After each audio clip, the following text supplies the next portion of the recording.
What's going on, everybody? This is Mr. Williams, and this is a quick video that I'm making to basically walk you through the scale factors project. Now I'm going to go ahead and just show you the three things in order that you will need to either make or fill out. First thing I'm going to show you, this is the rough map of the bedroom at my old apartment. This is what you will have been assigned for homework on Tuesday night. This is the neater version of that map. I took the rough map and I basically just copied it onto graph paper and made things a bit neater. And I have the different lengths that I will be using for this project indicated here on the map, from the 9 inches at the very top, which matches the 15 feet that I measured my room to be. And then I also have the length of my bed, the diameter of my water heater, and then the length and width of my dresser. Those will be the lengths that I need to finish the project off. And then finally, this is the answer sheet and rubric where I will do most of my math. Now, that answer sheet and rubric you should already have. So let me just go through in a little bit more detail how exactly this works all the way through to the math. So I've drawn my rough map. I came into class with that, and I turned that rough map into the neater map that I put on graph paper, and I made sure that the length that I chose to indicate on the neat map was the same as what I measured when I made my rough map. And this measurement you guys will need to have done at home. And then I have chosen, like I went over earlier, the 2 individual lengths, my bed, my water heater, and then a rectangle, the dresser, with its own length and width, that I will use for the math on this project. So before you get through the math, you should have done all of that. So here's the rubric, and I'll go ahead and run through the math for us.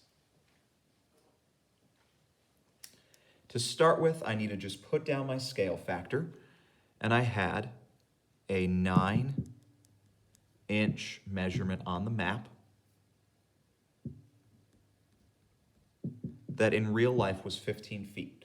Now I'm going to expect you to simplify these if you can. It will make the rest of the project a bit easier as well.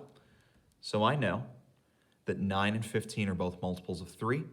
3 times 3 is 9. And then 3 times 5 is 15. Which means that my final scale factor is right here.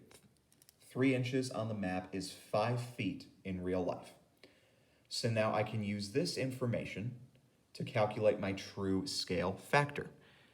I know that 5 feet equals 60 inches.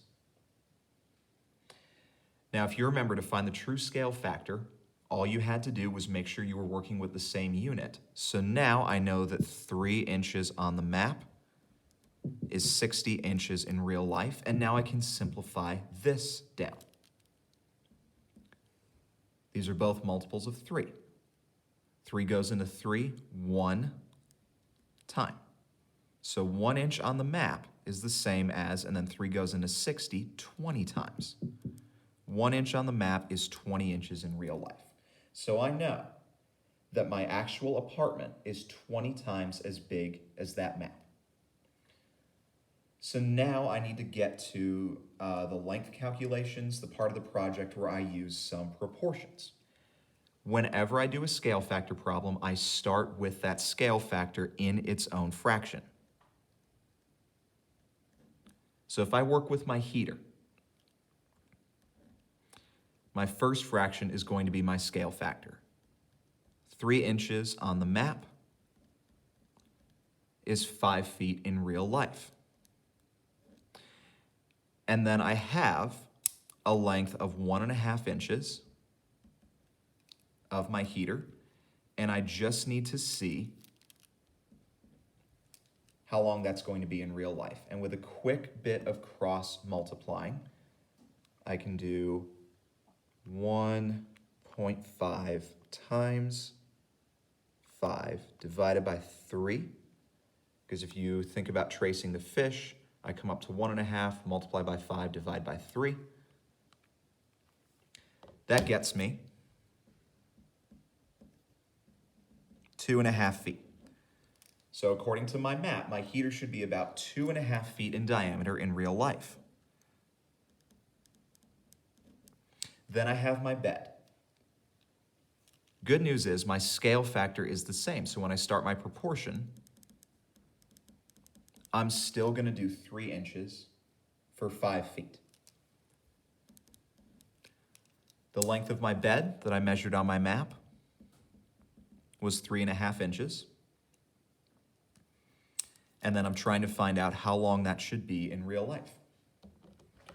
Once again, if you think about tracing that fish, sorry that this is so wobbly. I come up to 3.5, multiply by 5, divide by 3, and that gets me back to x. So that is 3.5 times 5 divided by 3. Do this all at once, and I get about 5.83 feet. So those are my 2 length calculations. Next, I come to the rectangle. The first thing I need to do is just calculate its area on the map. I already measured on my map that it was 2.5 inches by 1 inch. So all I have to do is multiply 2.5 times 1. And I hope we can all expect that this will be 2.5. But I will take this opportunity to remind you that your units are going to be very important here. This is not 2.5 feet. It's not even 2.5 inches. Because I'm dealing with area now, it's 2.5 square inches. So that's the area of the rectangle on the map, 2.5 inches. In fact, let me go ahead and put those down just to make sure they're there. 2.5 inches times 1 inch is 2.5 square inches. So now I need to first turn each of these measurements, the length and width of the dresser on the map, into their real life measurements. Then I need to find the area of that rectangle. So I would find the length and width and area of my dresser in reality in this actual bedroom.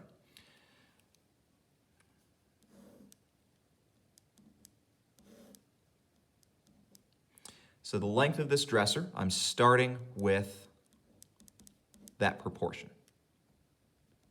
The same scale factor as before. 3 inches on the map is 5 feet in real life. I get 2.5 inches, or I measured the length of my dresser on the map as 2.5 inches, and I'm just trying to find what that would be in real life.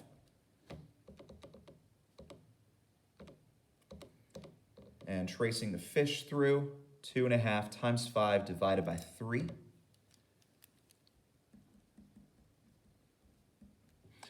On the calculator, I got 4.16 repeating, rounding that to 2 decimal places. It's about 4.17 feet long. Then I look at the width, and I do this the exact same way. 3 inches on the map is 5 feet in real life, which means I'm looking at 1 inch and trying to figure out what that would be in real life, what its equivalent would be. 1 times 5 divided by 3.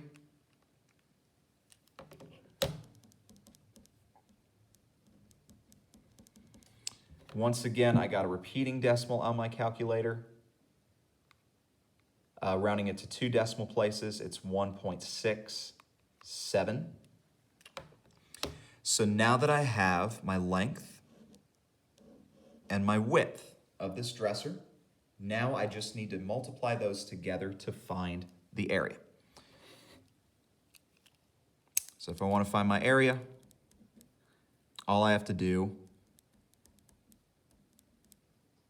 is 4.17 feet times 1.67 feet.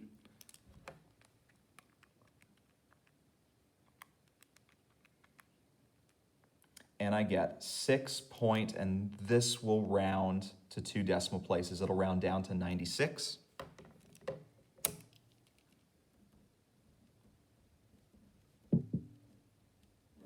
And once again, since I'm dealing with area, that is feet squared.